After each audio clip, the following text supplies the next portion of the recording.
Scouts and students, families and friends, we are about to share in a moment in history together. It is very rare to meet an astronaut, let alone have a conversation with one. It is even more special to engage with an astronaut while they are in space. And we have that opportunity today.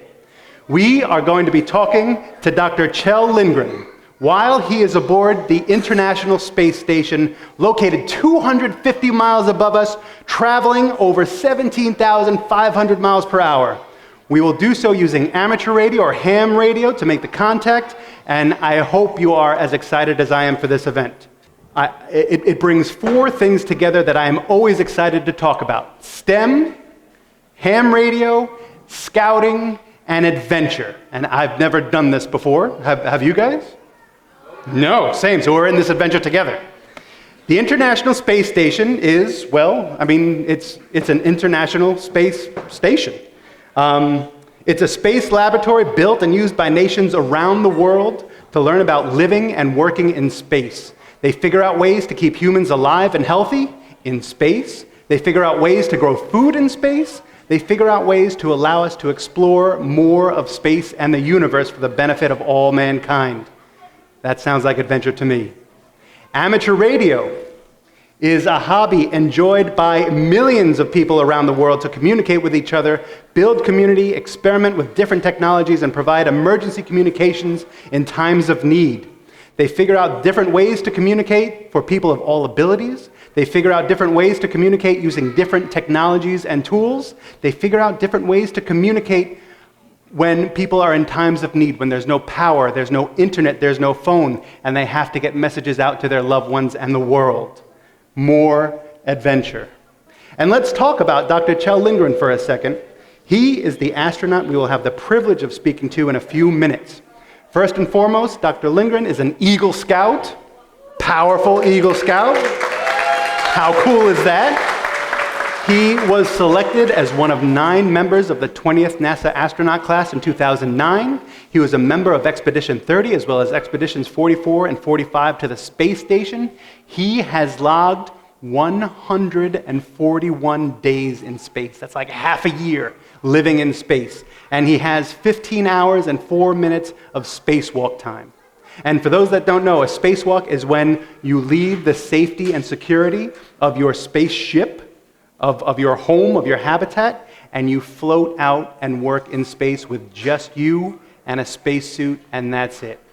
I can't think of anything more inspiring to be floating out in space with just you and a spacesuit between you and everything.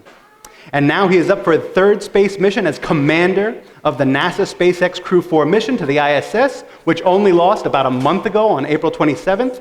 As we saw before, he loves playing the bagpipes. He loves his coffee, even while he's in space. And I think it's safe to say that Dr. Lindgren loves adventure. And I can't wait to speak with him. Why do we explore? You know, I think venturing out into low Earth orbit and beyond helps us to better understand who we are and our place in the solar system and the universe. My name is Kjell Lindgren, and I'm the commander for NASA's SpaceX Crew 4 mission to the International Space Station. I grew up in an Air Force family, and so I was born in Taiwan and spent the first 2 years of my life there. We lived in Kansas and Illinois, and then we were transferred to England. It was a phenomenal upbringing. The opportunity to experience different cultures, it really opened my eyes to what it means to be an American. I've wanted to be an astronaut for as long as I can remember. I think I was inspired by the very first space shuttle launch in April of 1981. America's first space shuttle, and the shuttle has cleared the tower. And that, I think, is really when this dream was just burned into my consciousness. And so I charted out a path. I went to the Air Force Academy, maybe to become a test pilot and then ultimately to join NASA as an astronaut. That path took some twists and curves, and I ultimately did not become a pilot, but went into medicine. And yet, still found a path through medicine where I could serve human spaceflight as a flight surgeon at NASA, supporting our crews training for International Space Station missions. But I still had that dream that perhaps I would get to do that job someday. It was absolutely amazing to get the call that I had been selected into the astronaut office. And it felt a little bit like a culmination of the hard work that I had invested in getting to that point. What an amazing, really dream come true for me.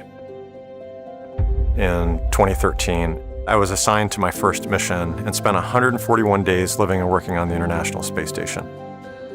That truly was the realization of that lifelong dream. Of all of those things in that moment and in that mission were really, really special. It was an absolute honor to get selected for the Crew 4 mission. And on top of that, to have the opportunity to command. Getting to fly with this amazing crew, with Farmer and Samantha and Waddy, they are incredible astronauts, and I feel very grateful to be on a team with them. But we're one small part of a larger team that spans the nation and the world.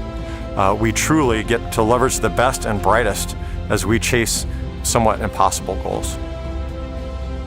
And so as we push forward to the moon, as we push to Mars, we are presenting ourselves with almost insurmountable challenges. By presenting ourselves with those challenges, we become better as a community, as a country, and as a species.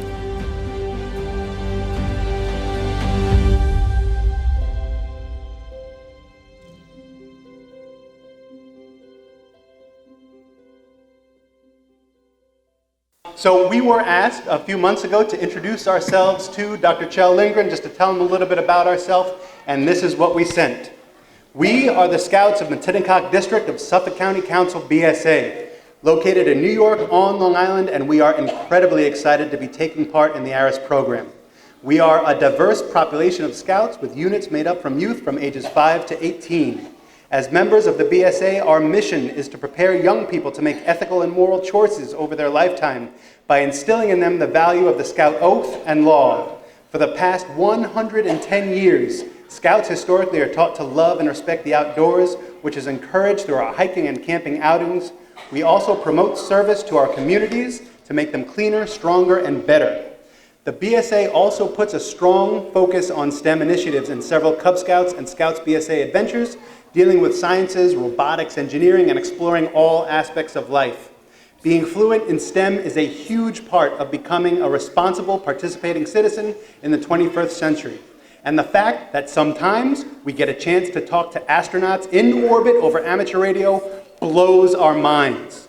We love hiking, camping, bushcraft. We love learning history, creating excellent citizens, and improving our communities through service projects.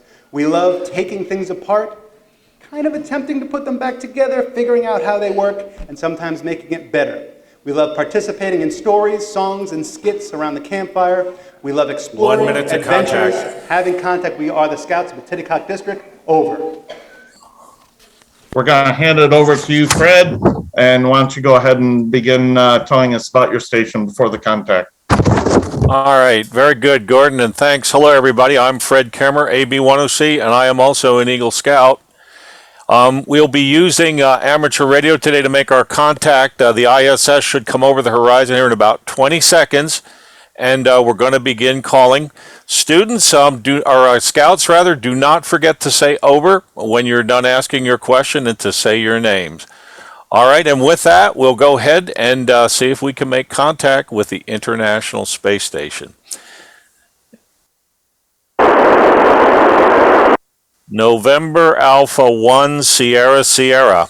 November Alpha 1 Sierra Sierra. This is Alpha Bravo 1 Oscar Charlie for a scheduled contact. Over.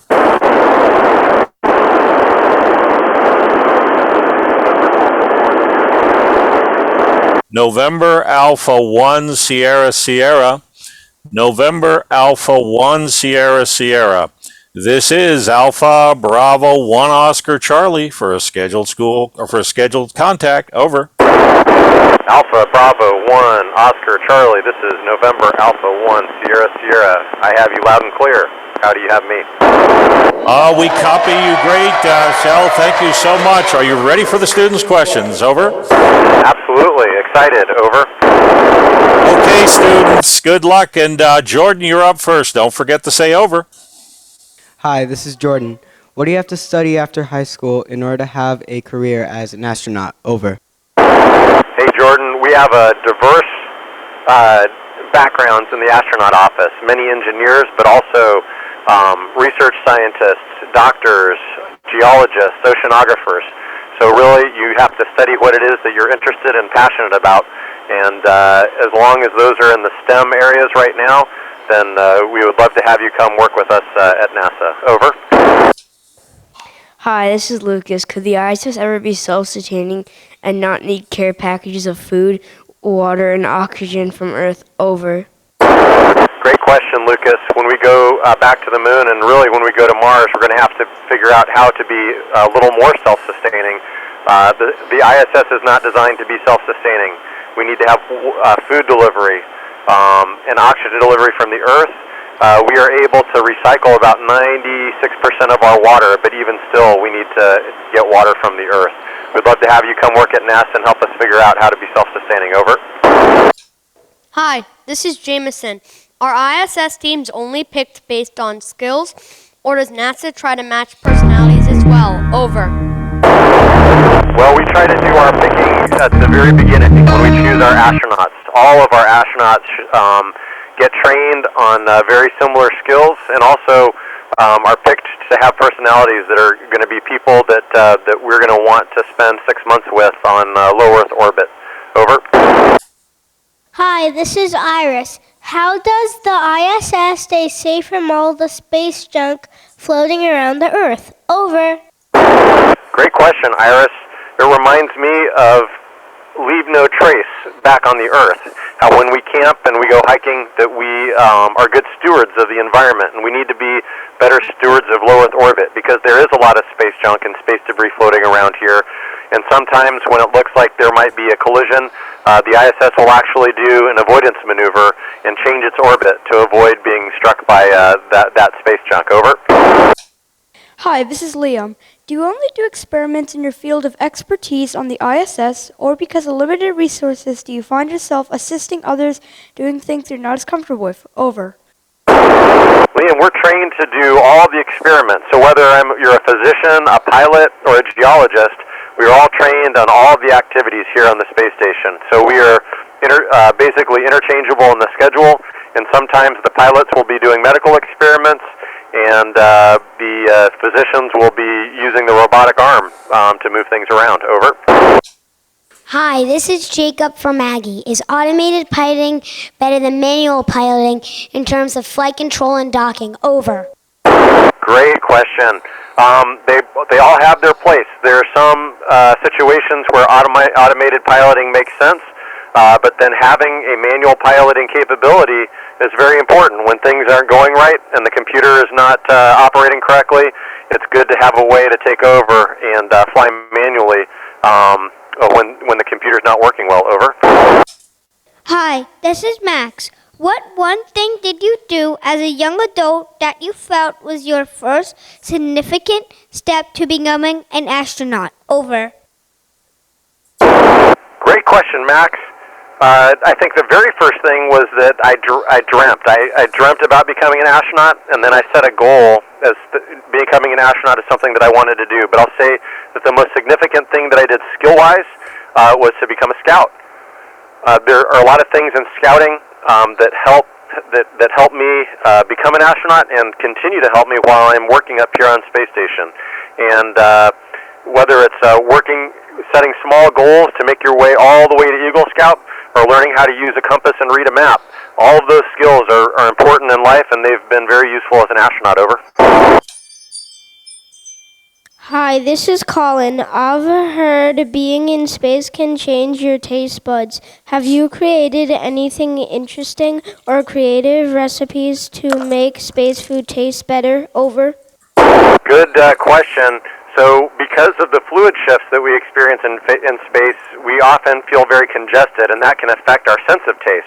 So I have mixed some foods together just to get some variety, but the thing that's helped me the most is adding hot sauce to everything. Over. Hi, my name is Declan. How do they supply the ISS with constant oxygen? Over. Declan, our cargo vehicles will bring oxygen up in compressed gas bottles, and they'll release it when we need more oxygen. We also have equipment that can, when we reclaim water, we can actually split the water into hydrogen and oxygen and use that oxygen to breathe as well. Over. Hi, this is Christopher. We saw a video of a gorilla suit prank on the ISS a few months ago. Has there been any other funny pranks? Over.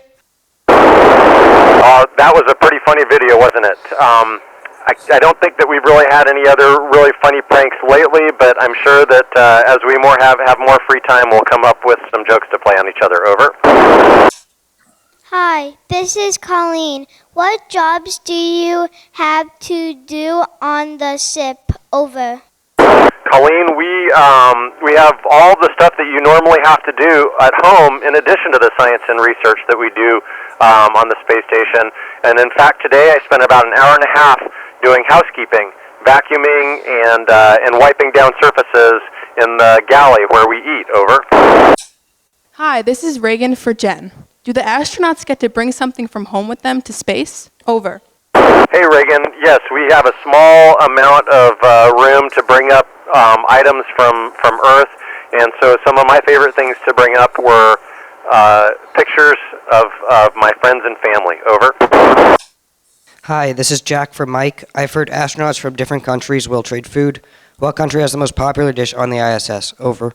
Hi Jack, I think that really comes down to personal taste. I'll say that my favorite food was from the Japanese menu, steamed rice and curried pork.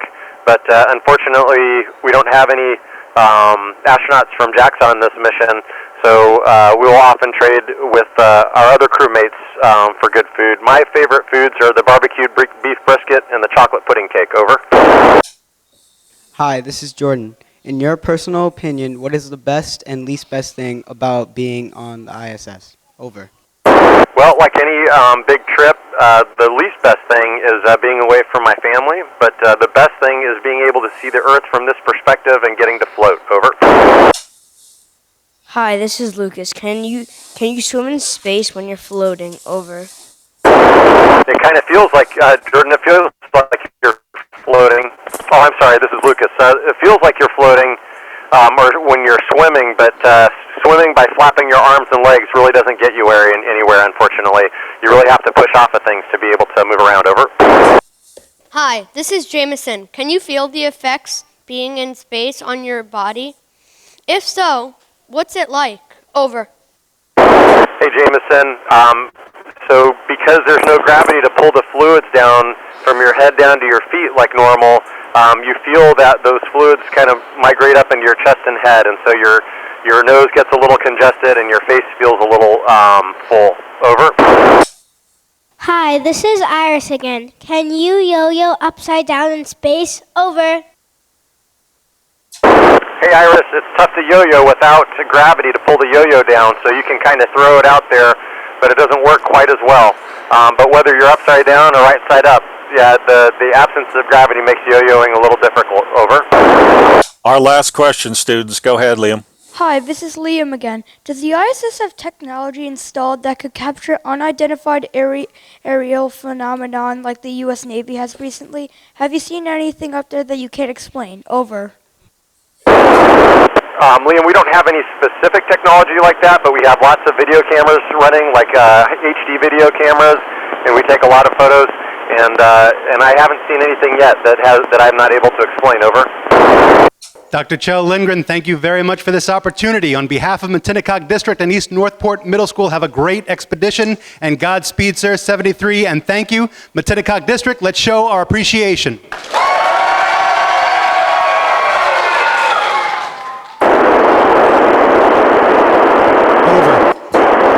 Anyone SSAB 10C, thank you very much, Shell 73. All right, everybody, you all did a great job. Congratulations, Scouts, on a fantastic contact.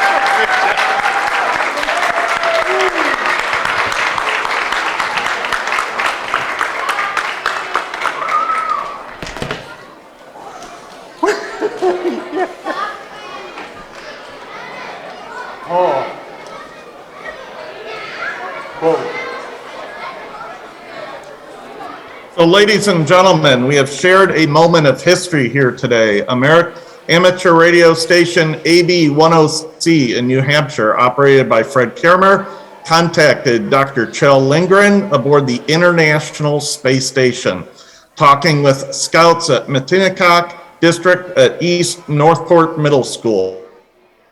Now for the International Volunteer Team of ARIS, including the radio amateur satellite corporations around the world, the American Radio Relay League, ESA, JAXA, NASA, and Roscosmos. This is Gordon Scannell, amateur radio operator, KD8, COJ, sending my greetings to all of you in the amateur radio teams. 73 and best wishes. Okay. 73, everyone. Bye-bye. Good contact. Thank you, Gordon. Thank you, Fred. We did it. Oh, let's get one more round of applause for the Scouts. That was so good. So good.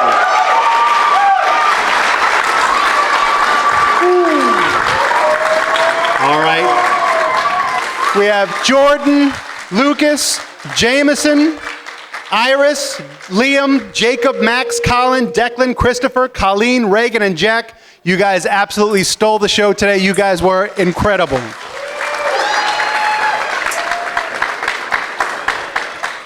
I also want to recognize the Scouts that submitted questions. Thank you, including Owen, Max, Antonio, and Nico, and all the others who weren't able to be on stage today. I definitely want to thank you, the audience, for being so supportive on the ride and for your dedication to awesome STEM adventures like this one. And lastly, I want to thank Scouting in general. The Scouting movement provides so many incredible once-in-a-lifetime experiences to Scouters every day. We are truly making the world a better place, building leaders of tomorrow, and providing opportunities for adventure for Scouters around the world. And finally, my call to action for everyone here is to simply stay curious and find your adventure.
Okay. Fast. Because it could be like above us in a minute.